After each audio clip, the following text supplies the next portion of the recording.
Welcome to Raj news. మీ సిల్వేరి శ్రీశైలం.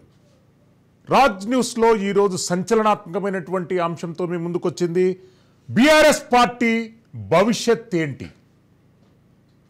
ఢిల్లీ కేంద్రంగా వారం రోజుల పాటు బీఆర్ఎస్ సీనియర్ నాయకులు కేటీఆర్ గారు, హరీష్ రావు గారు ఎవరెవరిని కలిశారు? గత 2 రోజుల నుండి కేసీఆర్ గారు సీనియర్ నాయకులతో ఏమేం చర్చిస్తున్నారు?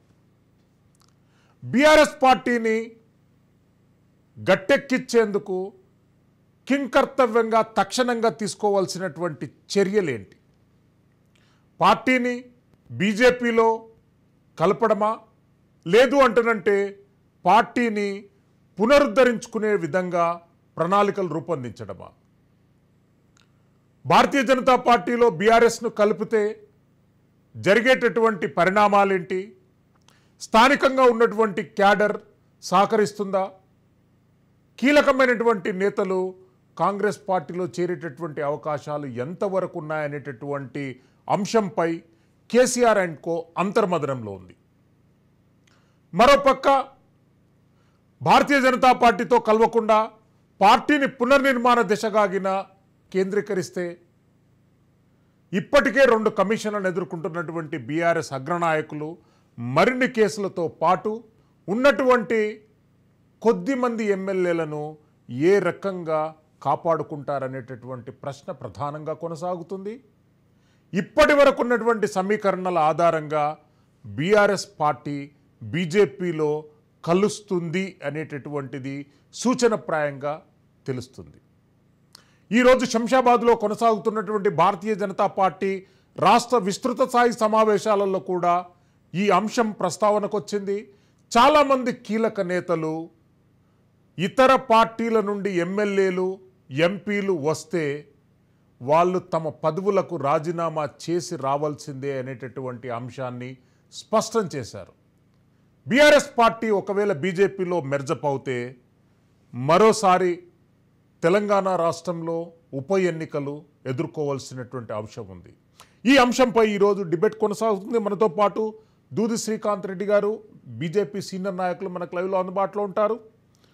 టి విజయ్ కుమార్ రెడ్డి గారు, సీనియర్ జర్నలిస్ట్ మనకు లైవ్లో అందుబాటులో ఉంటారు. మిట్టా నరసయ్య గౌడ్ గారు, కాంగ్రెస్ పార్టీ సీనియర్ నాయకులు మనకు లైవ్లో అందుబాటులో ఉంటారు. విజయ్ గారు, ఏంటి బీఆర్ఎస్ పార్టీ భవితవ్యం ఏ రకంగా ఉండబోతుంది? సిస్టమ్ మ్యూట్లో ఉంది. విజయ్, అన్మ్యూట్ చేయండి ప్లీజ్.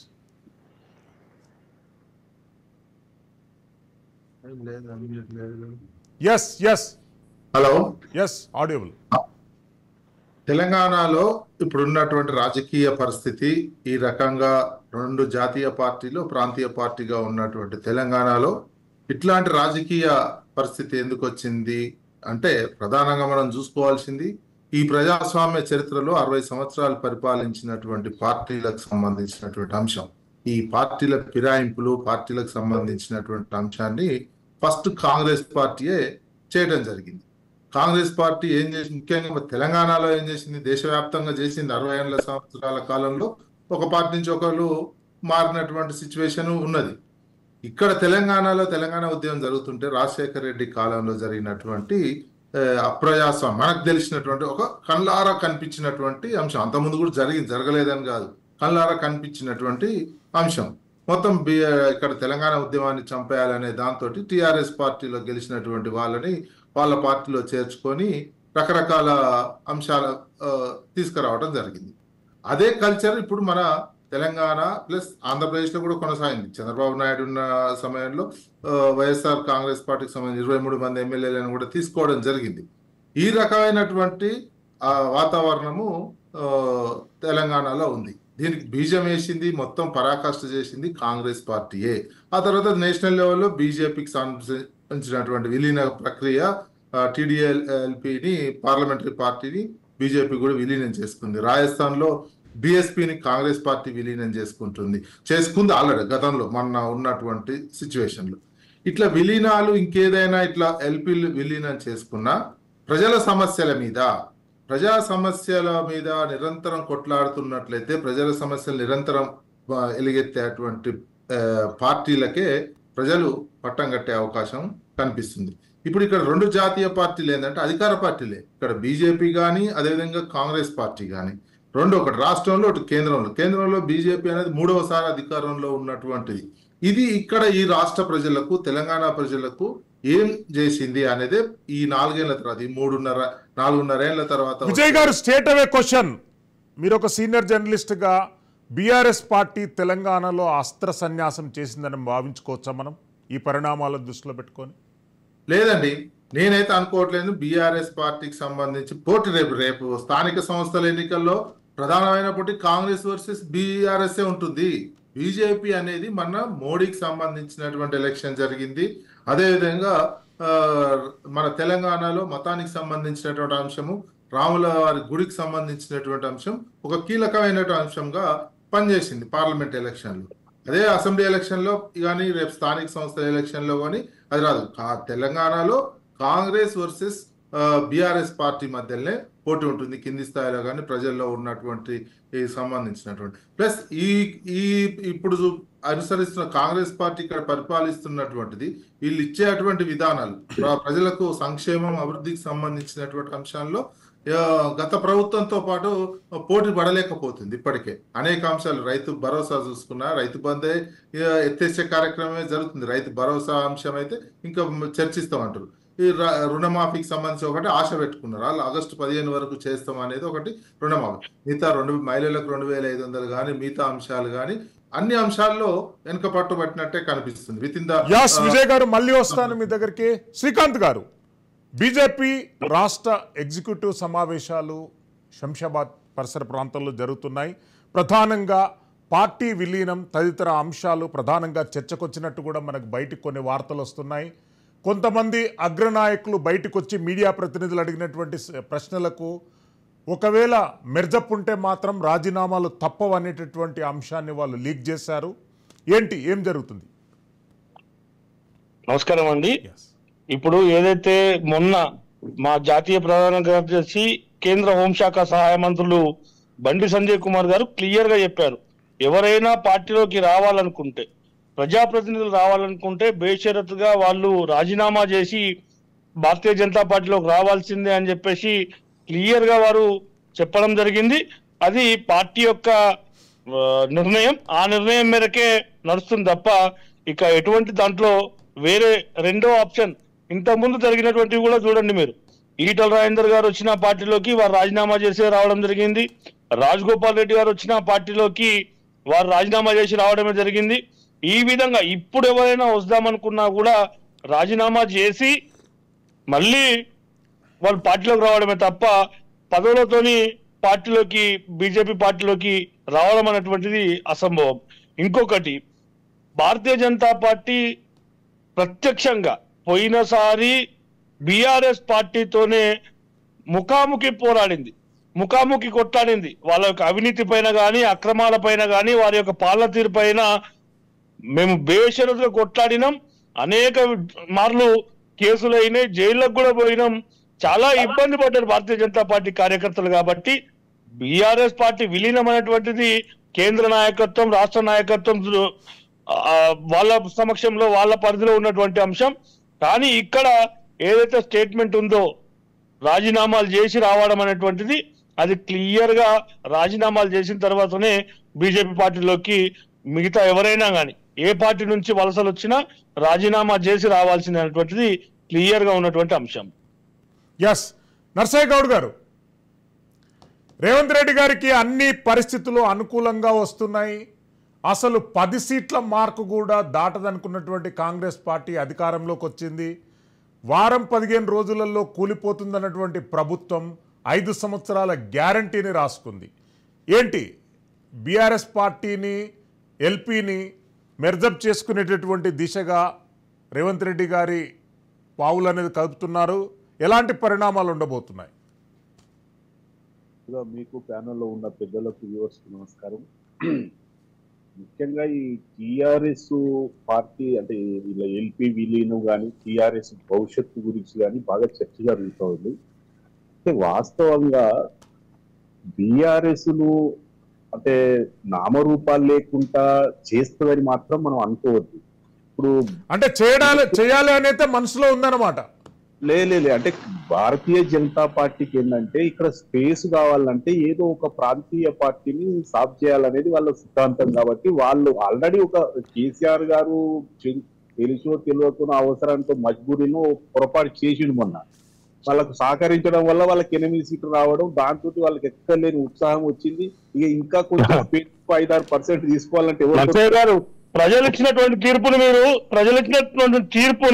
మీరు అవహేళన చేస్తున్నారు. అన్న వినా చెప్తా విను. నేనేమంటుందంటే కేసీఆర్ గారు ఎందుకు వెనుక పట్టుబట్టిండు, నిజంగా ఆయనే మనసు మీద తీసుకొని తిరిగితే మీరు ఎక్కడుండేటోళ్ళో మాకు తెలుసు. కాకపోతే అట్లా పరిస్థితులు అట్లా వచ్చినాయి. మీకు ఆ 21% ఓట్లు స్ట్రైట్ గా తీసి డబ్బలు వేసినట్టే మీకు ట్రాన్స్ఫర్ అయినాయి. ఈ ప్రజలందరికీ తెలుస్తా ఉంది కదా.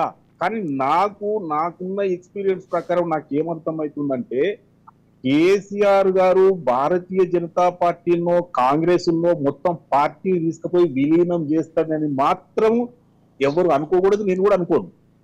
కాకపోతే వారికి సీట్లు అయితే లేవు. ఇప్పుడున్న ఆయన దగ్గర ఏకైక అస్త్రం ఆయన దగ్గర ఉన్నది ఒకే ఒక అస్త్రం ఏంటంటే రాజ్యసభలో 6 మందో 7 మందో ఉన్నారు. ఆ ఒక్కరిని భారతీయ జనతా పార్టీకి ట్రాన్స్ఫర్ చేసి రాజకీయ అండ ఏమైనా చూసుకుంటే నేను చెప్పలేను, కానీ పార్టీ విలీనం చేసే ప్రతిపాదన ఉంటదని మాత్రం నేను అనుకోను. ఎందుకంటే కేసీఆర్ ఆలోచన విధానం చూసినా, కేసీఆర్ తర్వాత ఉన్నటువంటి వాళ్ళ ఇంటి నాయకత్వాన్ని చూసినా వాళ్ళ ఫ్యూచర్ ఉండాలి. కాబట్టి వాళ్ళు పార్టీని ఏ పార్టీలో కూడా విలీనం చేయరు. కానీ ఇప్పుడు ఉన్నటువంటి ఎల్పీలు మాత్రం ఖచ్చితంగా ఇది విలీనం అయిపోయే అవకాశం ఉంది. అక్కడ ఉన్నటువంటి రాజ్యసభ సభ్యులు కూడా భారతీయ జనతా పార్టీకి కొద్దిగా ముందో వెనుకనో ట్రాన్స్ఫర్ అయ్యే అవకాశం ఉంటది. కొన్ని రోజులు రెస్ట్ దొరికే అవకాశం ఉంటది కేసీఆర్ కు. ఇప్పుడు కొన్ని వార్తలు కూడా వస్తున్నాయి, కేటీఆర్ కూడా నేను కూడా జనంలో తిరుగుతా పాదయాత్ర చేస్తా అనుకుంటున్నారు. అంటే దీని అంత అర్థం ఏంటంటే బీఆర్ఎస్ పార్టీ మెర్జ్ అవుతుంది బీజేపీలో కానీ కాంగ్రెస్ లో కానీ అనేది మాత్రం 100% అది తప్పని నేను భావిస్తా ఉన్నా. కాకపోతే వాళ్ళకి ఇబ్బందులు తప్పాయి. ఇబ్బందులు ఇప్పుడు ఉన్న పరిస్థితులు అవే కదా. వాళ్ళకి ఎందుకు ఇబ్బందులు అంటున్నంటే ఇప్పుడు 2 కమిషన్లు నడుస్తూ ఉన్నాయి. ఈ 30వ తారీఖు రిపోర్ట్ వస్తుంది. ఆ తర్వాత ఫైండింగ్స్ ఏముంటాయి, ఎట్టి పరిస్థితి ఇప్పుడు ఫోన్ ట్యాపింగ్ కేసు ఉంది, తర్వాత గొర్రెలు బర్రెల కేసులు ఉన్నాయి, ఇంకా చాలా కేసులు ఉన్నాయి. ఈ కేసులన్నీ కూడా ఒక లాజికల్ ఎందుకు రావాలి, ఒక కొలిక్కి రావాలి. వీళ్ళని అన్న నుంచి తప్పించుకోవాలంటే కేంద్రంలో ఉన్నటువంటి పార్టీ యొక్క అండ అంతో ఇంతో అవసరం. కాబట్టి నేనేమనుకుంటున్నా, ఒట్టిగానే ఎందుకు సాయం చేస్తారు, ఈ రాజ్యసభ సభ్యులు ఉన్నారు, ఉండి మాత్రం ఏం చేస్తారు, మరి తీసుకొని అన్న మాకు సాయం చేయాలని అంటారేమో అన్న కోణంలో మాత్రమే నేను మాట్లాడుతున్నా. ఇక రెండో విషయం ఏంటంటే విజయ్ కుమార్ గారు ఒక వ్యాలిడ్ పాయింట్ రేజ్ చేసింది. ఇప్పుడు మన దగ్గర మన షోలో ఉన్న విజయ్ కుమార్ గారు 16 అయితే ఏమన్నారు ఆయన, నెక్స్ట్ ఈ గ్రామ పంచాయతీ లేకపోతే మున్సిపాలిటీ ఎన్నికలు వచ్చినప్పుడు భారతీయ జనతా పార్టీ మాత్రం ఖచ్చితంగా 3వ స్థానానికే పరిమితం అవుతుంది.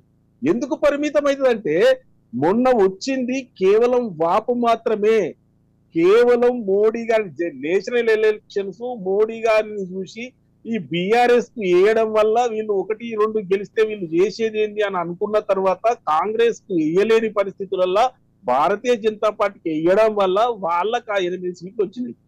అంతే తప్ప నువ్వు గ్రామ పంచాయతీ ఎలక్షన్లో పోయినా, మున్సిపల్ ఎలక్షన్ పోయినా, ఇంకో రకమైన స్థానిక సంస్థల ఎన్నికలకు పోయినప్పుడు గ్రామాలలో వాళ్లకు కనీసం కమిటీలే లేవు. వాళ్ళకి ఎవరు ఓటేస్తారండి? తర్వాత మన దగ్గర తెలంగాణ ప్రజలు కూడా భారతీయ జనతా పార్టీకి స్థానిక సంస్థల ఎన్నికలలో ఓటు వేయరు. ఇప్పుడు చేసిన ఎన్నికలకు, ఇప్పుడు జరిగిన ఎన్నికలకు, జరగబోయే స్థానిక ఎన్నికలకు అసలు కంపారిజనే ఉండదు. ఖచ్చితంగా కాంగ్రెస్ పార్టీ ఫస్ట్ ఉంటది, బీఆర్ఎస్ పార్టీ సెకండ్ ఉంటది, బీజేపీ పార్టీ లాంగ్ థర్డ్ ఉంటది, ఎక్కడ వెనక పడేసినట్టు ఉంటది. ఇది గుర్తుపెట్టుకోవాలి భారతీయ జనతా పార్టీ. ఎందుకు అనంటే ఎన్ని గ్రామాలు ఉన్నాయి, ఎన్ని గ్రామ కమిటీలు ఉన్నాయి, ఎన్ని మండల కమిటీలు ఉన్నాయి, అసలు మీ దగ్గర ఉన్న స్ట్రెంత్ ఎంత? అరే మా దగ్గర ఇప్పుడు మేడ్చల్ జిల్లాలో మొన్న జరిగిన ఎలక్షన్ లా ఓ కమిటీ కూడా లేదు. ఓట్లు ఏ బూత్ కా బూత్లు ఎక్కువ కమిటీలు తీసుకొచ్చి మీకు ఏమైనా చూపెడతామా? నా కమిటీలు లేవని చెప్పేసి మీరంటే బూత్ కమిటీల దగ్గర నుంచి పటిష్టంగా ఉన్న పార్టీ భారతీయ జనతా పార్టీ. మీరు ఇప్పుడు ఒక నిమిషం లేదన్నా మీరు ఇప్పుడు మీరు మీరు అన్న మీకు అన్న నచ్చనా అన్న మీకు లైవ్ లో చెప్తానే అన్న నేను ఒక 6 నెలల కింద దాకా భారతీయ జనతా పార్టీ 40 ఏళ్ళ నుంచి ఉన్నా నేను 40 ఏళ్ళ నుంచి ఉన్నాను నేనేమంటున్నా నాకు తెలియకుంటే ఏం లేదు సంసారం నేను ఖచ్చితంగా భారతీయ జనతా పార్టీ స్థానిక సంస్థల ఎన్నికలలో మూడో స్థానం ఖచ్చితంగా నిలబెట్టుకుంటది. రెండో జోస్యం చెప్తున్నారు నర్సన్న జోస్యం చెప్తున్నారు అనేది జోస్యం కాదన్నా, 100కు 100% నిజం కాదన్నా. నేను ఎందుకంటే రాష్ట్ర వ్యాప్తంగా తిరిగినా అన్ని లాస్ట్ కు మేనిఫెస్టో కమిటీ కూడా చూసి వచ్చిన ప్రతిదీ కాబట్టి నేను అన్న ఒక్క నిమిషం నేను అనేది ఏంటంటే నేను చెప్పదలుచుకున్న ముఖ్యమైన పాయింట్ ఏంటంటే ఈ చర్చలో కేసీఆర్ పార్టీ ఇప్పుడు వార్తలు వస్తున్నాయి, విశ్లేషణలు జరుగుతున్నాయి, బీజేపీలో కానీ కాంగ్రెస్ లో కానీ విలీనం అవుతుంది అని అనుకోవడం అయితే అది తొందరపాటు ఆలోచన అని మాత్రమే అనుకుంటా. కేసీఆర్ కు ఉన్నటువంటి ఆలోచన విధానాన్ని చూస్తే ఆ నెక్స్ట్ క్యాడర్ వాళ్ళకు ఉన్నది ఇంట్లో ఉన్నారు కాబట్టి వాళ్ళ భవిష్యత్తు కొరకైనా తోక పార్టీగానైనా మిగిలిపోతాడు తప్పితే. విజయ్ గారు చెప్పండి. బీఆర్ఎస్ పార్టీ భావసారూప్యం అనేటటువంటిది ఎంటైర్లీ డిఫరెంట్. బీజేపీతోనే మెర్జ్ అవుతుంది అనేటటువంటి అంశాన్ని పార్టీ హార్డ్ కోర్ క్యాడర్ దీన్ని జీర్ణించుకోకపోవచ్చు. దాని అప్పుడు ఏంటి ప్లాన్ ఆఫ్ యాక్షన్ ఎట్లా ఉండబోతుంది? ఒకటి విలీనం అయ్యేది నేను కూడా ఒప్పుకోనండి. ఏ పార్టీ నేను అనుకుంటా విలీనం చేసేటువంటి అవకాశం ఉండకపోవచ్చు. విలీనం కాకుండా ఆల్టర్నేట్ ఏమైనా సజెస్ట్ చేస్తారా ఇప్పుడున్న పరిస్థితులలో? ఆల్టర్నేటివ్ ఉంది, రోజు కొట్లాడడమే ఆల్టర్నేటివ్. ఉన్నటువంటి తెలంగాణ సమాజంలో నిరంతరం ప్రభుత్వం కేంద్ర రాష్ట్ర ప్రభుత్వాలు అనుసరిస్తున్నటువంటి విధానం కాదండి. టెలిఫోన్ ట్యాపింగ్ లాంటి కేసులలో పీకల్లోతుగా ఇరుక్కున్నాక కొట్లాడుకునే పరిస్థితులు అవకాశాలు ఎక్కడుంటాయి? టెలిఫోన్ ట్యాపింగ్ ఏముంటుందని టెలిఫోన్ ట్యాపింగ్ కేసు అనేది అది పెద్ద నిలబడే కేసు అటువంటిది కాదు. అఫీషియల్ గా ఉన్నటువంటి కేసు కాదు అది. అదెవరో అన్అఫీషియల్ గా చేసినటువంటి వ్యవహారంగా కనిపిస్తుంది. సాక్ష్యాలు ఇవన్నీ ఉండవు. అది పెద్ద కేసు అటువంటి ఆ అంశంలో అయితే పెద్ద విషయమే కాదండి. టెలిఫోన్ ట్యాపింగ్ అనే విషయము ఇప్పుడున్న పరిస్థితులలో అది పెద్ద విషయము, పెద్ద కేసు అనే అంశం కాదు. కాకపోతే మీడియాలో హడావుడి లీకేజీలు ఇవన్నీ వచ్చి పెద్ద ఎత్తున చర్చ జరుగుతుంది తప్ప అది విషయమే కాదు. ఎందుకంటే టెలిఫోన్ ట్యాపింగ్ ఇప్పుడున్నటువంటి ప్రజాస్వామిక వ్యవస్థ ఇది ఒక అరాచక ప్రజాస్వామిక వ్యవస్థలో ఇప్పుడు కేంద్ర ప్రభుత్వం ట్యాపింగ్ చేస్తుంది ప్రతి ఫోను, రాష్ట్ర ప్రభుత్వాలు కూడా ట్యాపింగ్ చేస్తున్నాయి. ఇవన్నీ అన్అఫీషియల్ ప్రతి ఒక్కరికి తెలుసు. ట్యాపింగ్ చేస్తున్నారు అనేది మోడీ కానించి ఇప్పుడు ఉన్నటువంటి ఇక్కడ రేవంత్ రెడ్డి కూడా ఫోన్ ట్యాపింగ్ జరగదనే విషయం కాదు. ఎందుకంటే ఏ ప్రభుత్వం అయినా ప్రభుత్వాలు రన్ కావాలంటే ఇప్పుడు ఉన్నటువంటి అప్రజాస్వామ్య రాజకీయ వ్యవస్థలో ప్రభుత్వాలు రన్ చేయాలంటే వాళ్ళు నిరంతరము అబ్జర్వేషన్ పెట్టుకొని ఉండాల్సినటువంటి పరిస్థితి ఉన్నది దేశంలో. అట్లాంటి పరిస్థితుల్లో ఏ ప్రభుత్వం అయినా ఆ పని చేస్తుంది, కానీ ఏం చేస్తుంది? అఫీషియల్ గా చేయదు. ఇది ఎక్కడ దొరకదు. ఇదంతా కానటువంటి విషయం. ఏంటంటే 2 రోజులు మీడియాలో చర్చ, 2 రోజులు దానికి సంబంధించినటువంటి అంశం వరకే పరిమితం అవుతుంది. ఒకరిద్దరు ఇప్పుడు మన దగ్గర పోలీస్ అధికారులు కేసు పెట్టి జైలుకు పంపించారు. అవన్నీ ఏంటంటే మన దగ్గర ముఖ్యంగా పోలీస్ ఆఫీసర్ల మధ్య ఇగో క్లాసెస్ కూడా అప్పుడు ఉన్నటువంటి డీజీపీ, అప్పుడు ఇంటెలిజెన్స్ చీఫ్ గా ఉన్న శివధర్ రెడ్డి, వీళ్లకు అప్పుడున్నటువంటి వాళ్ళకున్న ఇగోస్ క్లాషెస్, ఆ టైంలో ఇగోస్ క్లాషెస్ వల్ల ఎటువంటి అంశాలన్నీ బయటకు వచ్చి జరుగుతుంది తప్ప ఇది పెద్ద విషయం. ఫోన్ ట్యాపింగ్ అనేది పెద్ద విషయం కాదు. ఆడ ఎక్కడ సాక్ష్యాలు కానీ ఉన్నటువంటిది కనిపించట్లేదు. 2 రోజులు చర్చ కోసమే ఉపయోగపడుతుంది. అది పెద్ద కేసు కాదు. ఇంకొకటి ఈ మధ్యకాలంలో జరుగుతున్న చర్చ ఏంటండి, అధికార పార్టీకి పోతే కేసులన్నీ మాఫీ, కేసులు ఉన్నాయి కాబట్టి ఇబ్బందులు పడతారు కాబట్టి అధికార పార్టీలోకి పోతున్నారు, ఇది అయిపోద్దని ఒక చర్చ, అది కామన్ చర్చ కింద అయిపోయింది. ఇన్ని కేసులు ఉన్నటువంటి వాళ్ళు అధికార పార్టీకి పోతే ఏందన్నట్టు అధికార పార్టీ రాజకీయ పార్టీ మొత్తం వ్యవస్థలను వాళ్ళ గుప్పెట్లో పెట్టుకొని ఇవన్నీ మాఫీ చేసేటువంటి కార్యక్రమం, వాళ్ళ మీద ఎలాంటి చర్యలు లేకుండా చేసేటువంటి కార్యక్రమం చేస్తుంది అనేది ఈజీగా నిరూపితం అయిపోతుంది కదా. ఇప్పుడు మన example parliamentary party, Telugu Desam party parliamentary party విలీనం అయిందండి. విలీనం అయితే వాళ్ళ మీద కేసులు 5 సంవత్సరాలు వాళ్ళకి సిబిఐ కానీ ఈడీ కానీ నోటీస్ కూడా ఇవ్వలే. అట్లాంటి సిచ్యువేషన్ ఉన్నది. ఇక్కడ కూడా అంతే. మొత్తం బెంగాల్లో కూడా అదే జరిగిందా? ఆయన తెలంగాణ ఎందుకు చెప్పట్లేదు అన్న మీరు? విజయన్న, తెలంగాణలో కూడా జరిగింది కదా. తెలంగాణలో కూడా టిఆర్ఎస్ ప్రభుత్వము కాంగ్రెస్ పార్టీని మొత్తం విలీనం చేసుకున్నటువంటి సందర్భంలో అప్పుడు కూడా ఎటువంటివి లేవు, వాళ్ళకే ఇచ్చారు కదా. కాంగ్రెస్ పార్టీ నుంచి టీడీపీ నుంచి వచ్చినటువంటి వాళ్ళకి మంత్రి పదవులు ఇచ్చారు కదా. ఇక్కడ ఎందుకు తినలేదు? నేను ఆ కేసుల విషయం మాట్లాడుతున్నాండి. విలీనం నేను చెప్తున్నా, కేసుల విషయం మాట్లాడుతున్నా, విలీనానికి సంబంధించింది కూడా మాట్లాడుతున్నా కదా.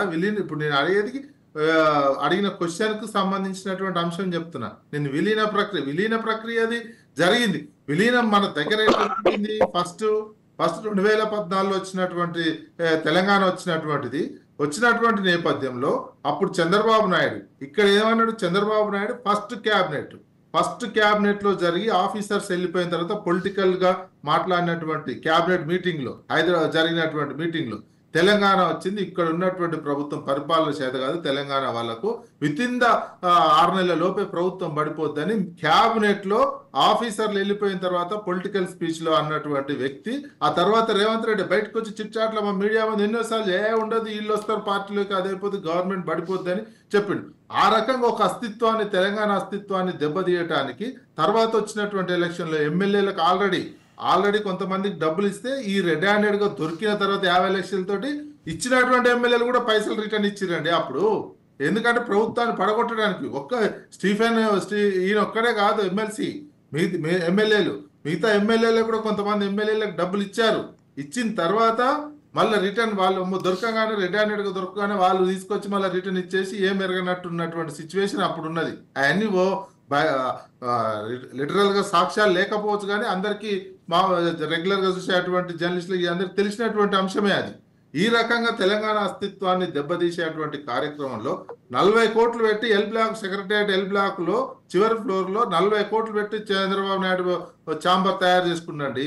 తెలంగాణ వచ్చిందా ఒక ఎత్తు అయితే చంద్రబాబుని ఇక్కడి నుంచి తరిమేయడమే తెలంగాణ పెద్ద విజయం మనకు తెలంగాణ వచ్చిన దానికంటే. లేకపోతే తెలంగాణ అస్తిత్వాన్ని అస్థిరపరచడానికి పెద్ద ఎత్తున విజయ్ కుమార్ అన్న టాపిక్ ని మీరు ఎక్కడికో డివైడ్ చేస్తున్నారు. ఇప్పుడు తెలంగాణ అస్తిత్వానికి, తెలంగాణ గురించి మాట్లాడడానికి ఇది సందర్భం కాదు. ఇక్కడ నడుస్తున్న ఇప్పుడు ప్రజెంట్ టాపిక్ గురించి మాట్లాడదాం. చంద్రబాబు నాయుడు మీద, రేవంత్ రెడ్డి మీద, లేకపోతే గడుచు తీసుకోవడానికి. శ్రీకాంత్ గారు ప్లీజ్ లెట్ హిమ్ ఫినిష్. వచ్చినప్పుడు మీ అభిప్రాయం వచ్చినప్పుడు మీరు చెప్పండి. ఎందుకు ఇష్యూ కాదంటే తెలంగాణ అస్తిత్వం మీద చర్చ ఎందుకు ఇష్యూ కాదంటే తెలంగాణ వచ్చి 10 ఏళ్లకే మళ్ళీ తెలంగాణ అస్తిత్వం లేకుండా పోయే పరిస్థితి వచ్చింది. ఈజీగా అది కనిపిస్తుంది. ఇక్కడ మీరు 2 జాతీయ పార్టీలు కావచ్చు, 2 జాతీయ పార్టీలు చేస్తున్నది ఏంది? ఇప్పుడు మొత్తం అదాని, మన సహజ వనరులను తీసుకుపోయి అదాని చేతుల్లో పెట్టాలని పెద్ద ఎత్తున కుట్ర జరుగుతున్నది. మనం ఆ కుట్రను తెలంగాణ సమాజం అర్థం చేసుకోవాల్సినటువంటి అవసరం ఉంది. ఎందుకు ఇన్నాళ్ళు రానటువంటి అదాని ఇప్పుడే ఎందుకు వస్తున్నాడు? మళ్ళీ అని అదాని మళ్ళీ రాహుల్ గాంధీ ఏమంటున్నారు? క్రోనీ క్యాపిటలిజానికి వ్యతిరేకంగా ఉదయపూర్ లో తీర్మానం చేసినటువంటి కాంగ్రెస్ పార్టీ ఇక్కడ ఏమంటారు? మహారాష్ట్రలో అదానికి వ్యతిరేకంగా ధర్నాలు చేస్తారండి, తెలంగాణలో అదాని ఎట్లా ఎంట్రీ చేస్తారండి? దేశంలో ఒక రకంగా మాట్లాడుతున్న రాహుల్ గాంధీ తెలంగాణ విషయంలో మరో రకంగా ఏ రకంగా ఉంటారు? ఈ క్రోనీ క్యాపిటలిజానికి సంబంధించి మీరు అనే దాంట్లో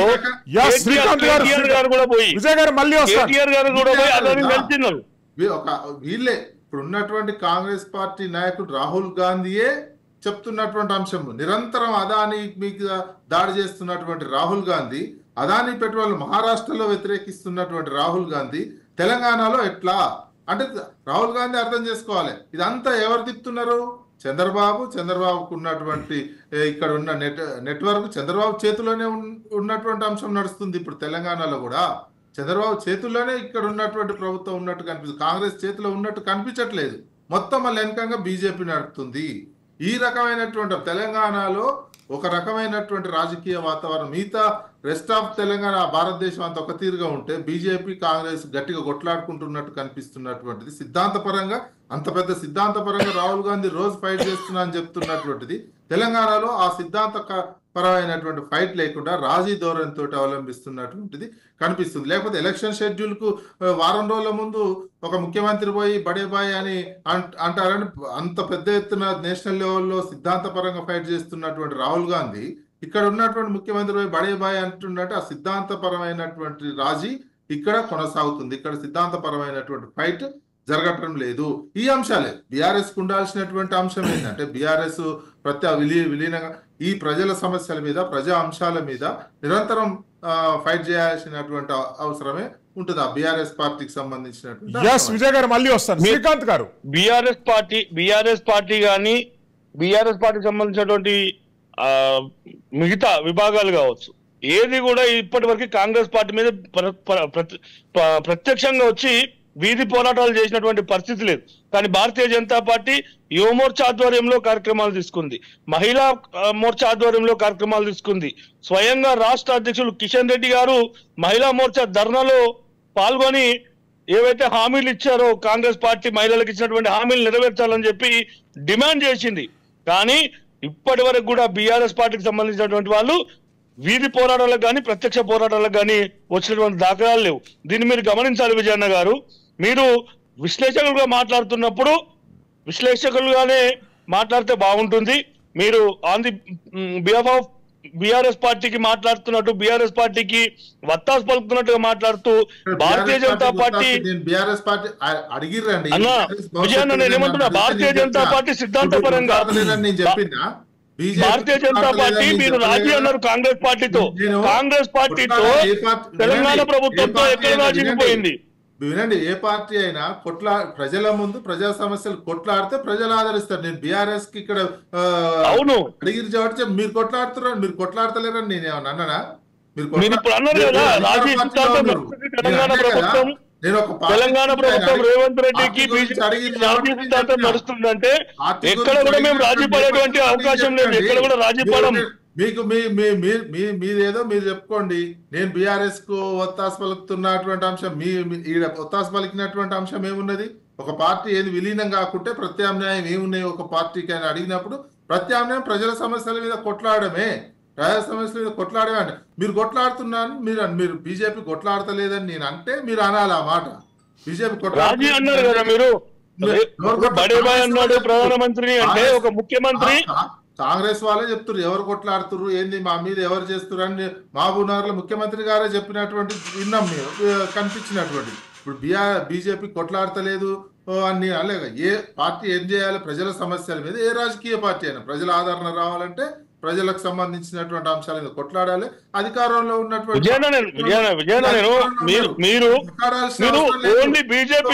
బీజేపీని కార్నర్ చేస్తూ బీజేపీ తెలంగాణలో బీజేపీ ఏం చేయాలి? రేవంత్ రెడ్డి గారితో కలిసి పనిచేస్తున్నది రాజకీయ సిద్ధాంతం అన్నారు. కాలేజీలు ఇవ్వాలి. బీజేపీ ఏం చేయాలి? అభివృద్ధికి సంబంధించినటువంటి కారిడార్లు శాంక్షన్ చేయాలి. అవి బీజేపీ ఇక్కడ తెలంగాణలో కొట్లాడాల్సింది కాదు. బీజేపీ ఏం చేయాలి? కేంద్రం నుంచి అధిక నిధులు తీసుకొచ్చి మేము ఇక్కడ కంటే ఎక్కువ చేసినామండి. అధిక నిధులు ఇప్పుడు ఆ మొత్తం ఈ రోజు తెలంగాణలో అభివృద్ధి, తెలంగాణ అభివృద్ధిలో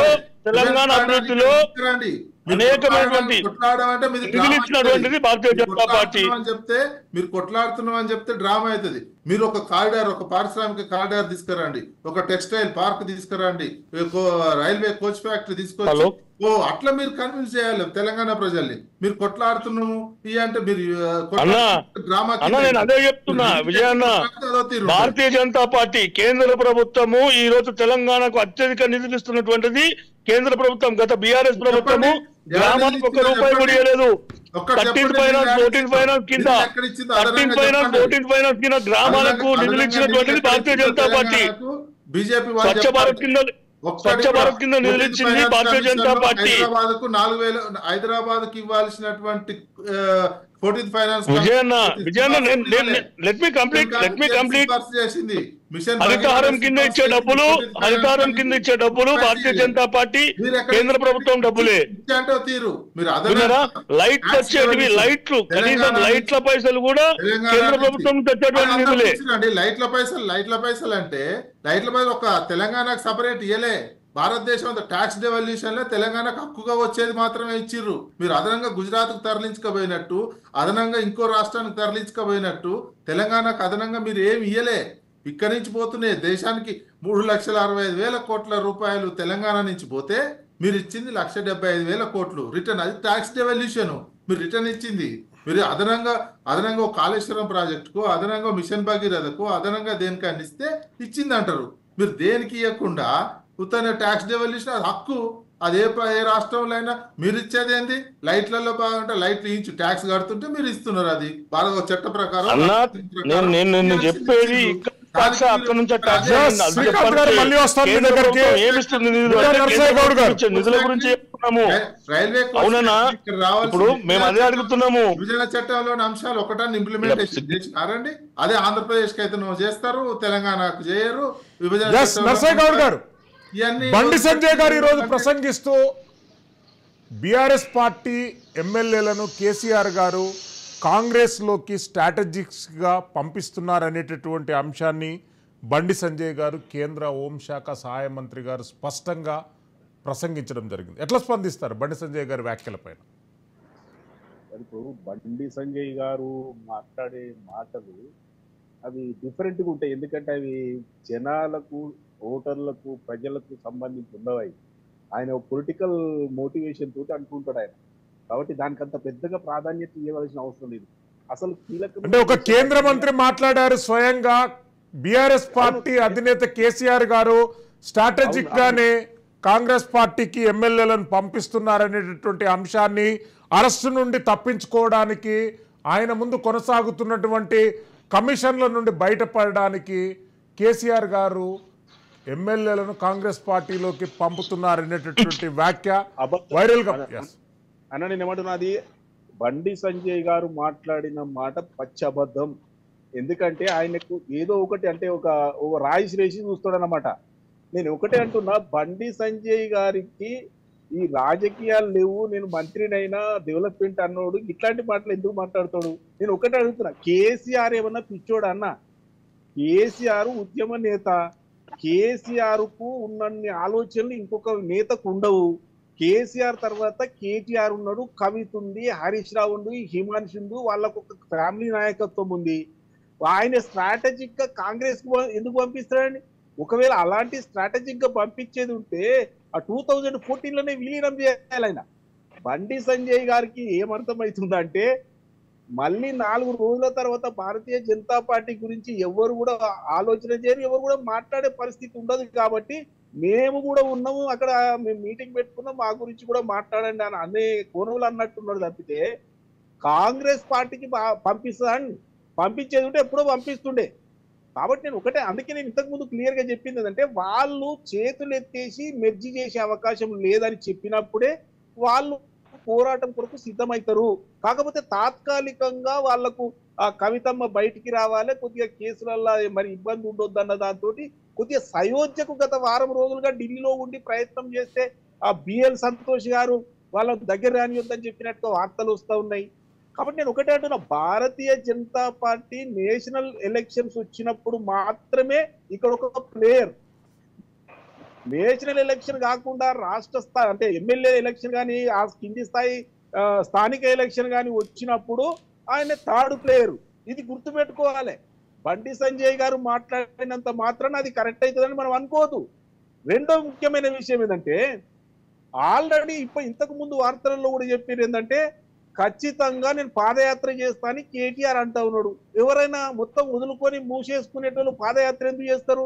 నేను 100కు 100% చెప్తున్నా, వాళ్ళ అవసరాన్ని బట్టి, వాళ్ళ ఆలోచనను బట్టి వాళ్ళు మెర్జి చేయరు, వాళ్ళు చేతులు ఎత్తేసే అవకాశం లేదు. తాత్కాలికంగా మాత్రం వాళ్ళు ఇబ్బందులలో ఉన్నమాట వాస్తవం. ఇక ఇంకొక కీలకమైన విషయం ఏంటంటే, భారతీయ జనతా పార్టీకి మొన్న 35% ఓటింగ్ వచ్చింది. అంటే అప్పుడు 13-14% ఉన్నటువంటి ఓటింగ్ ఏకదం నేషనల్ ఎలక్షన్ రాగానే ఇంకో 21% స్ట్రైట్ గా వచ్చింది. స్ట్రైట్ అని నేను ఎందుకు అంటున్నంటే, మాకు 38% ఉన్నది, 40% దాకా పోయినాం మేము. ఏది ఎంపీ ఎలక్షన్లు అంటే మాది మాకు ఉన్నది ఇంకా 1-2% మేము తెచ్చుకున్నాం. మరి ఎవరిది తక్కువైంది, ఎవరిది ఎక్కువైంది అంటే 13% ఉన్నది 35% పోయినప్పుడు అరౌండ్ 21% స్ట్రైట్ గా పోయినట్టే కదా. అంటే వాళ్ళలో కొంత సఖ్యత, కొంత ఆలోచన, కొంత కూడబలుకొని చేసినట్టు ఉందని స్పష్టంగా అర్థమవుతుంది కదా. అంతవరకే ఉంటది తప్పితే భారతీయ జనతా పార్టీ అంతకంటే ఇంకో ఇంచు పెరిగే అవకాశం లేదు.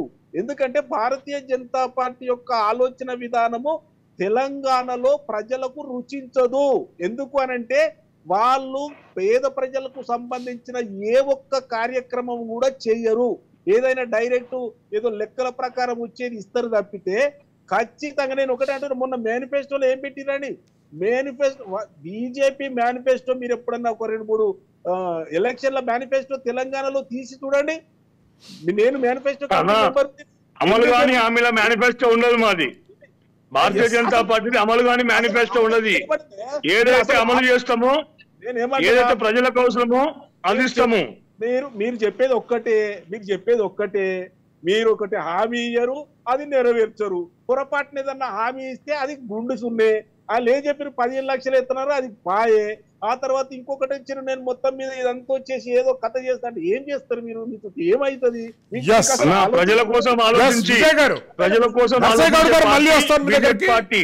ఒక్క నిమిషం నేను ఏమంటానంటే, భారతీయ జనతా పార్టీ వాళ్ళ దృష్టిలో సామాన్య మానవుల అవసరాలు ఏముండవు.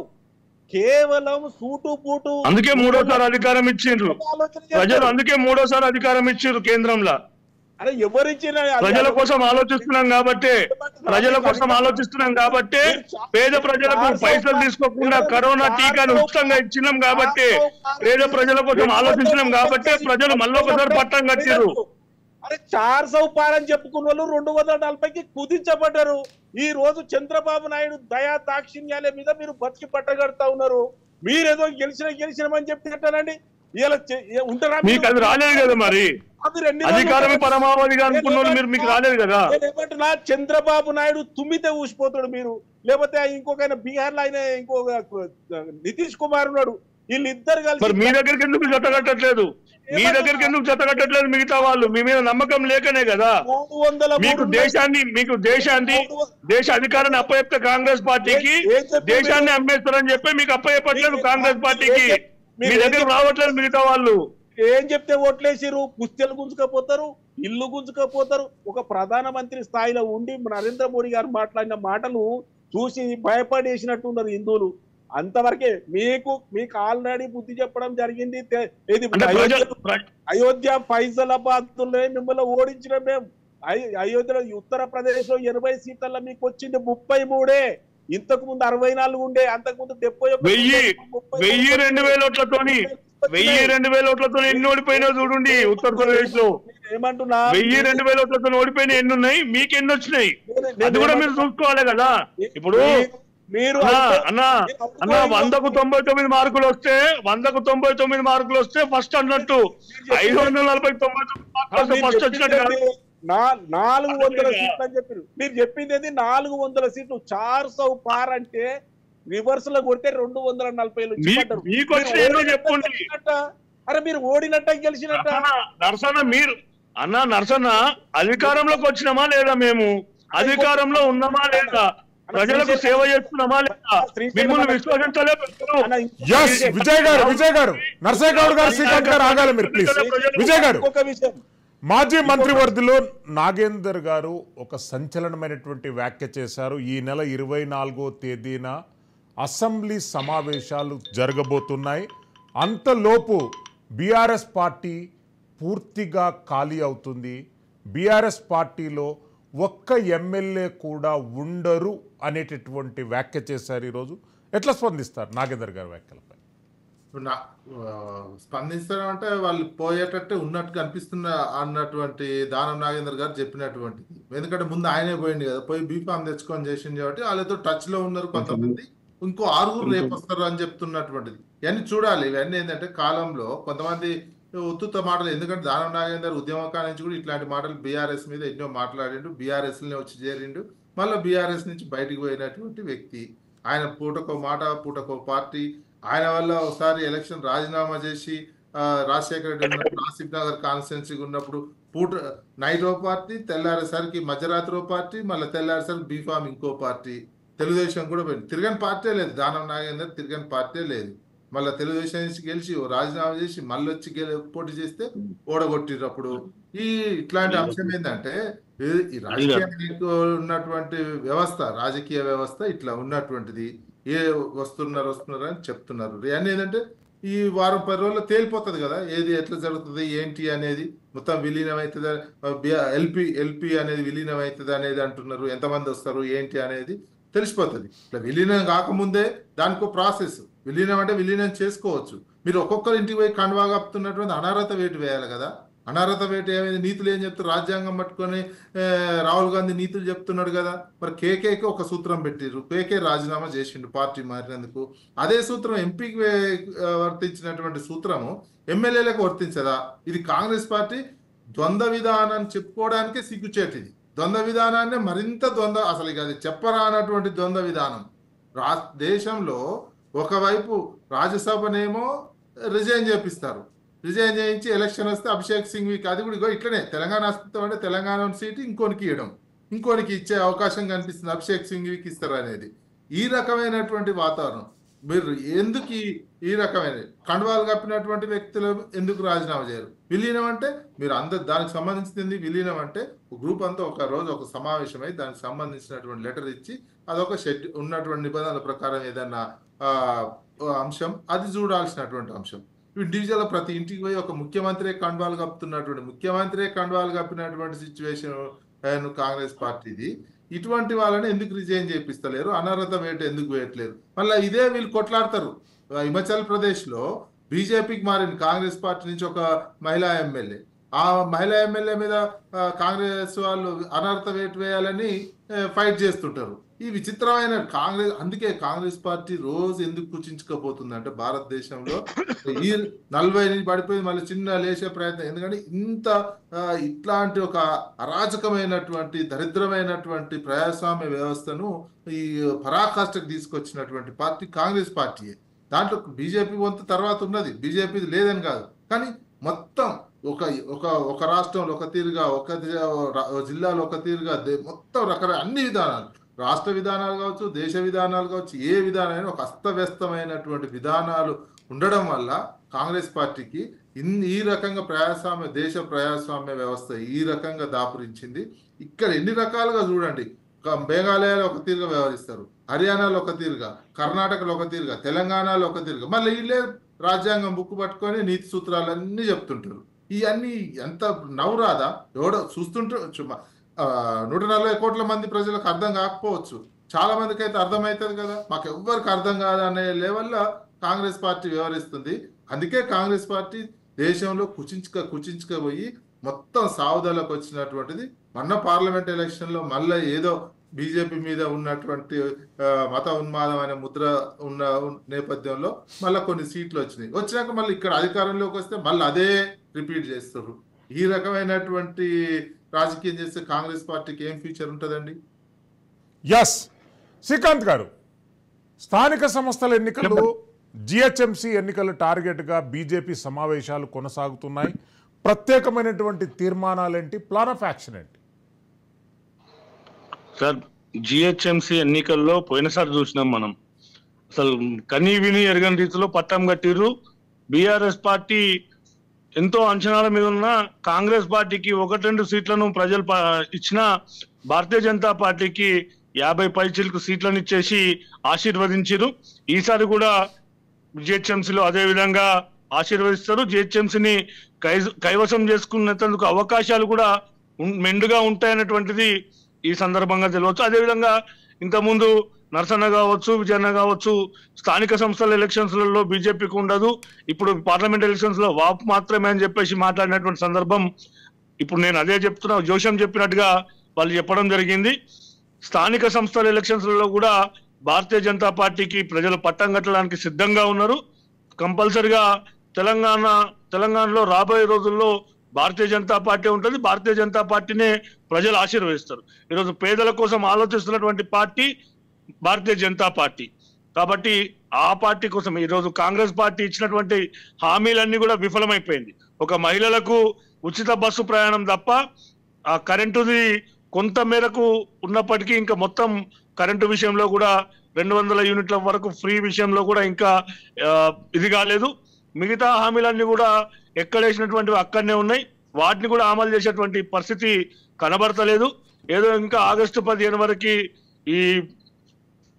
దీని విషయంలో ఇంకా స్పష్టత కూడా రాలేదు. కాబట్టి రుణమాఫీ విషయంలో కావచ్చు, మిగతా ఏ విషయంలో కూడా కాంగ్రెస్ పార్టీ ఇచ్చిన హామీలన్నింటినీ కూడా విఫలమైంది. అదేవిధంగా బీఆర్ఎస్ పార్టీ మీద ఇంతకుముందే చాలా వ్యతిరేకతతో ఉన్నారు. మొన్న ఎంపీ ఎలక్షన్ లో మొత్తం ప్రజలు వాళ్ళను మొత్తం మూట కట్టి పక్కకు పడేసినటువంటి పరిస్థితి వచ్చేసింది. కాబట్టి బీఆర్ఎస్ పార్టీని కూడా స్థానిక సంస్థల ఎలక్షన్స్ లో వాళ్ళకు కూడా పట్టం కట్టేటువంటి పరిస్థితి ఉండదు. ఈరోజు బీజేపీ పార్టీకే పట్టం కట్టేటువంటి అవకాశం మెండుగా కనబడుతుంది. కాబట్టి రాబోయే రోజుల్లో భారతీయ జనతా పార్టీనే ఉంటుంది. ఎస్ నర్సయ్య గౌడ్ గారు, కాంగ్రెస్ పార్టీ కేవలం రాజకీయాలపైనే దృష్టి సారించింది, రాష్ట్ర ప్రగతి అభివృద్ధి పూర్తిగా కుంటుపడిందని బీఆర్ఎస్ పార్టీ అభియోగిస్తుంది. అసలు ఎమ్మెల్యేలను పార్టీలో చేర్చుకోవాలి, ఆ క్యాడర్ను ఈ క్యాడర్లో కలుపుకోవాలనేటటువంటి శ్రద్ధ ఉన్నది, కానీ అభివృద్ధి పైన, రాష్ట్రంలో కావాల్సినటువంటి ప్రగతి ప్రాజెక్టుల పైన దృష్టి కేంద్రీకరించడం లేదు అనేటటువంటి అంశాన్ని స్పష్టం చేశారు. ఎట్లా స్పందిస్తారు వాళ్ళ వ్యాఖ్యలపై? విమర్శ కొరకు విమర్శ చేస్తే దాని వల్ల ఉపయోగం అంటే విమర్శకు సరైనటువంటి ఆధారాలు కూడా ఇక్కడ వాళ్ళు జోడించడం జరుగుతుంది. ఇప్పుడున్నటువంటి డెవలప్మెంటల్ ఫెనామినాను, బీఆర్ఎస్ పార్టీ తీసుకొచ్చినటువంటి ప్రాజెక్టులను పూర్తి చేసేటటువంటి పరిస్థితులు కాంగ్రెస్ పార్టీ దగ్గర బడ్జెట్ లేదు. స్వయంగా రాష్ట్ర ముఖ్యమంత్రి ప్రతి నెల 15,000 కోట్ల రూపాయల అప్పు తీసుకురావాల్సి వస్తుంది అనేటటువంటి అంశాన్ని స్పష్టం చేయడంతో పాటు ఎఫ్ఆర్ఎంబి ఇతర అంశాలకు ముందుకు అప్పులకు వెళ్ళేటటువంటి పరిస్థితులు ఏర్పడ్డాయి. తాజాగా 10,000 కోట్ల రూపాయలు ఒక్క ల్యాండ్ను తనఖా పెట్టి తీసుకొచ్చినటువంటి పరిస్థితులు కూడా కేటీఆర్ గారు ప్రస్తావనలోకి తీసుకొచ్చారు. ఇప్పుడు బీఆర్ఎస్ పార్టీ పోతూ పోతూ ఆర్థిక విధ్వంసం చేసిపోయిన మాట వాస్తవం. ఎందుకంటే వచ్చిన తరువాత కాంగ్రెస్ పార్టీ ఈ శ్వేతపత్రాలు విడుదల చేసి వాస్తవ పరిస్థితి ఏందో 4 కోట్ల మంది తెలంగాణ ప్రజలకు వివరించడం జరిగింది. ఇక రెండో విషయం ఏంటంటే, వచ్చి 6-7 నెలలైంది, డెవలప్మెంట్ అంటే ఒక ప్రాజెక్టు కట్టేది ఉండేనా లేకపోతే ఇంకోటి చేసేది ఉండేనా. రెండో విషయం ఏంటంటే, ఆల్రెడీ కట్టిన ప్రాజెక్టులు అది కూలిపోతే వాటిని నేషనల్ డ్యామ్ సేఫ్టీ అథారిటీ సూచనల మేరకు రిపేర్లు చేస్తా ఉన్నారు. దాని మీద ఎందుకు తప్పు జరిగిందని తెలుసుకోవడానికి కమిషన్ వేస్తా ఉన్నారు. ఈ 30వ తారీఖు తోట కమిషన్ కూడా వివరాలు బయటికి చెప్తుంది. రెండో ముఖ్యమైన కీలకమైన విషయం ఏంటంటే, మన తెలంగాణ ప్రభుత్వ ఖజానాలో ఆదాయముగా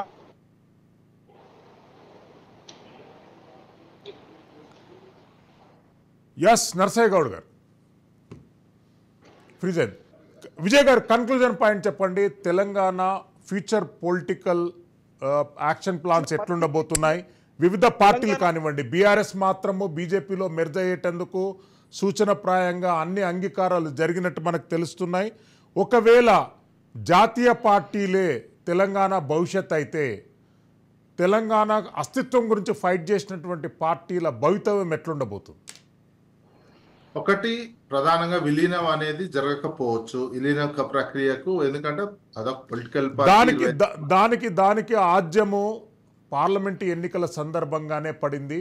8 మంది ఎమ్మెల్యేలు ఉన్నటువంటి బీజేపీకి 8 మంది ఎంపీ సభ్యులు, ఎంపీ పార్లమెంట్ అభ్యర్థులు గెలవడం అనేటటువంటిది ప్రతి ఒక్కరు ఆలోచించవలసిన అంశం. అక్కడే బీజేపీ బీఆర్ఎస్ మధ్య ఒక ఒప్పందం కలిసినట్టు మనకు తెలుసు స్పష్టంగా. అది ఒక్కొక్కరు ఒక్కొక్క విశ్లేషణ. వాళ్ళు వాస్తవానికి నేనైతే అనుకోవటం లేదు. అది రియల్ గా జరిగిన 3 పార్టీల మధ్యలో జరిగినటువంటి ఫైట్ లో అది కూడా ఏంది, ఉత్తర తెలంగాణలో ఉన్నటువంటిది. ఉత్తర తెలంగాణ ఫైట్ ఎవరెవరి మధ్యలో జరిగిందండి. మ్యాక్సిమం ఎలక్షన్స్, అసెంబ్లీ ఎలక్షన్లు అయితే బీజేపీ వర్సెస్ బీఆర్ఎస్ మధ్యలో ఎక్కువగా జరిగినటువంటిది. ఇక్కడ ఏమైందంటే, పార్లమెంట్కి వచ్చేసరికి మోడీ అదేవిధంగా రామాలయ నిర్మాణానికి సంబంధించినటువంటి అంశము, అక్షింతలు అనేది చాలా కీలకమైన, ఎందుకంటే చాలా ప్రభావం చూపించినటువంటి అంశం అది అవునన్నా. ఎందుకంటే కాంగ్రెస్ వాళ్ళే ఈరోజు కురియన్ కమిటీకి నివేదికలు ఇస్తున్నటువంటి వాళ్ళు కూడా అదే చెప్తున్నారు. రాముల వారి కూడా అంశము, అదేవిధంగా అక్షింతలు ప్రభావం చూపించింది అనేది చెప్తున్నారు. ఆ రకం అసలు రియాలిటీ ఇది. 3 పార్టీల మధ్యలో ఫైట్ జరిగింది. కానీ ప్రజానీకం ఏమైందంటే, ఇక్కడ కాంగ్రెస్ పార్టీ మీద వ్యతిరేకత. అది కాంగ్రెస్ పార్టీ గెలవద్దు అనే ఒక దాంతో ఆల్టర్నేటివ్ గా మోడీ గాలి, రాముల వారి గుడి, అక్షింతలు వచ్చేసరికి ప్రజానీకం, ఓటర్లు అటువైపు మొగ్గి వచ్చినటువంటి అంశమే తప్ప ఇంకో అంశంకి. ఎందుకంటే మరి అటువంటి మహబూబ్ నగర్ లో బీజేపీ గెలిచింది. స్వయాన ముఖ్యమంత్రికి జిల్లా నియోజకవర్గం ఇంకా అందులో 10,000 మెజార్టీ కూడా తగ్గింది. ముఖ్యమంత్రి గారి నియోజకవర్గంలో ఉన్న ఒక్క ఎమ్మెల్యే కూడా లేదు బీజేపీకి సంబంధించినటువంటి వాళ్ళు. బీజేపీకి సంబంధించి ఒక ఎమ్మెల్యే ఎంపీ గెలిచినటువంటిది ఛాలెంజ్ గా తీసుకున్నారు. ప్లస్ ఇన్ఛార్జ్ ఇంకా ఉండే కాంగ్రెస్ పార్టీగా ఇన్ఛార్జిగా ఉండే నియోజకవర్గం ఉండి తర్వాత వద్దన్నాడు ముఖ్యమంత్రి గారు. చేవెళ్లకు, మహబూబ్ నగర్ కు, అదేవిధంగా మల్కాజ్గిరికి మూడింటికి ఇన్ఛార్జ్ ఉండి రిపోర్ట్స్ వస్తున్నటువంటి ఓడిపోతాం అనే దాంతో ఇన్ఛార్జ్ వద్దని చెప్పి బయటకు వెళ్ళు. మల్కాజ్ సొంత సిట్టింగ్ ఎంపీ, అధికార సీఎం, సొంత సిట్టింగ్, ఇది ఓడిపోయిందంటే ఎట్లా? వాళ్ళ అక్కడ బీజేపీ గెలిచినటువంటి ఇది జరిగింది, ఫైట్ జరిగింది 3 పార్టీల మధ్యలో. ఏ పార్టీ ఇంకో పార్టీకి ఓట్లు ఏమని చెప్పదండి. చెప్పిందంటే ఆ పార్టీ అయిపోతుంది ఉన్నటువంటి దాంట్లో. ఏ పార్టీ చెప్పరు, పొలిటికల్ సూసైడ్ అయిపోతుంది. పొత్తు పెట్టుకుంటే పొత్తు పెట్టుకుంటారు ఏ పార్టీ అయినా, కానీ ఫైట్ చేస్తున్నట్టు నటించి ఇంకొకటికి ఏమని చెప్పే అటువంటి అంశము రాజకీయాల్లో జరగదు. అది ఏమో ఒకరిద్దరు ఏమైనా అసెంబ్లీ ఎలక్షన్ లో, లోకల్ బాడీ ఎలక్షన్లలో చిన్న చిన్న అడ్జస్ట్మెంట్ ఉంటాయి తప్ప ఎక్కడైనా ఇది జరగదు. ఇంకోటి విలీనం ఇక్కడ ఏంటంటే టీఆర్ఎస్ పార్టీ 25 సంవత్సరాల నుంచి ఉన్నటువంటి పార్టీ, తెలంగాణ అస్తిత్వాన్ని, తెలంగాణకు సంబంధించిన ముద్ర ఉన్నటువంటి పార్టీ. తెలంగాణ అస్తిత్వం అంటే బీఆర్ఎస్ అనేది ముద్ర ఉంది. విలీనం అనేది జరగదు అనేది నేను అనుకుంటున్నా.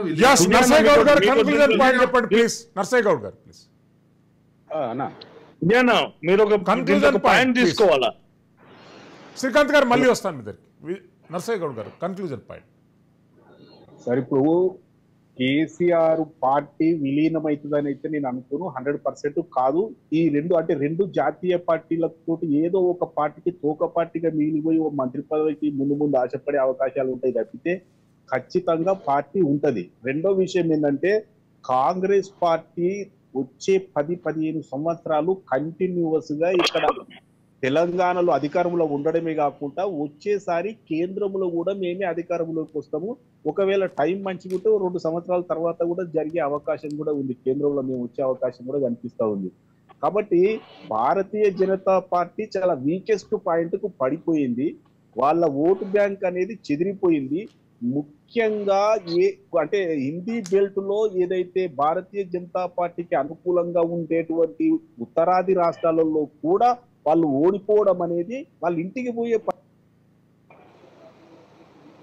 ముఖ్యంగా అయోధ్యలో ఓడిపోవడం బీజేపీ తెలంగాణ సమాజానికి అది కూడా చాలా నెక్స్ట్ ప్రభావం పడుతుంది. అయోధ్యలో ఓడిపోయినటువంటి అంశము 6 రాముల గుడులున్న కీలకమైనటువంటి రాముల గుడులున్న ప్రతి చోట ఓడిపోయింది. భద్రాచలం ఉన్నా, ఇంకో చోట కీలకమైనటువంటి రామాలయాలు 6 చోట్ల ఓడిపోయింది.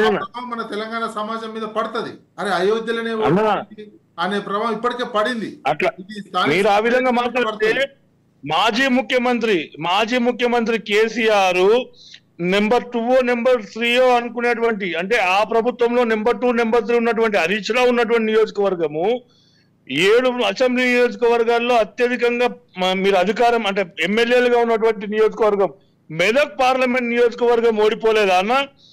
ఇగో ఒక్కటి గుర్తుపెట్టుకోండి, అయోధ్యలో ఓడిపోవడానికి చాలా కారణాలు ఉన్నాయి. అక్కడ కూడా ఏదైతే ఓట్ అనేటువంటి మిగతా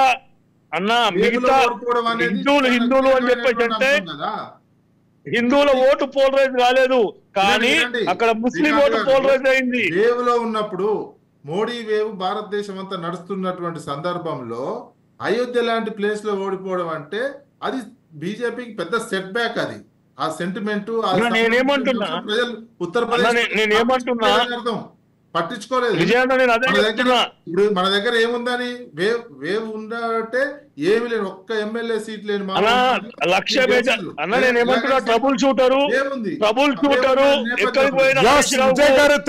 శ్రీకాంత్ గారు థ్యాంక్ యూ. మిట్టా నరసయ్య గౌడ్ గారు కూడా ధన్యవాదాలు తెలియజేస్తున్నాం.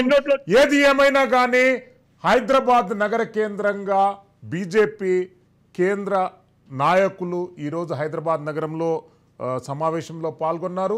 వాళ్ళు తీసుకునేటటువంటి నిర్ణయం చాలా కీలకంగా మారబోతుంది.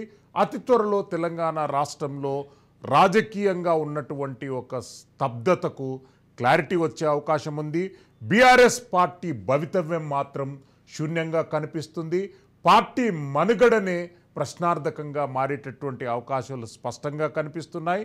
అధినేత కేసీఆర్ గారి స్ట్రాటజీ ఏ రకంగా ఉండబోతుంది అన్ని తానై నిలిచి 25 సంవత్సరాల పాటు రాజకీయంగా అన్ని చక్రాలు తిప్పినటువంటి కేసీఆర్ గారి ఆలోచన, ఆయన స్ట్రాటజీ ఏ రకంగా ఉండబోతుందనేటటువంటి అంశాన్ని మనం వేచి చూడాలి. స్థానిక సంస్థ ఎన్నికలతో పాటు అత్యంత కీలకమైనటువంటి జిహెచ్ఎంసీ ఎన్నికలలో 2 కేంద్ర పార్టీల మధ్యనే పోటీ ఉండే అవకాశం ఉంది. బీఆర్ఎస్ పార్టీ నామినల్గా మారే అవకాశాలు స్పష్టంగా కనిపిస్తున్నాయి. రాజ్ న్యూస్ స్పెషల్ డిబేట్లో పాల్గొన్న వక్తలందరికీ ధన్యవాదాలు తెలియజేస్తున్నాము. Keep watching Raj news. Silveri Srisailam for Raj news.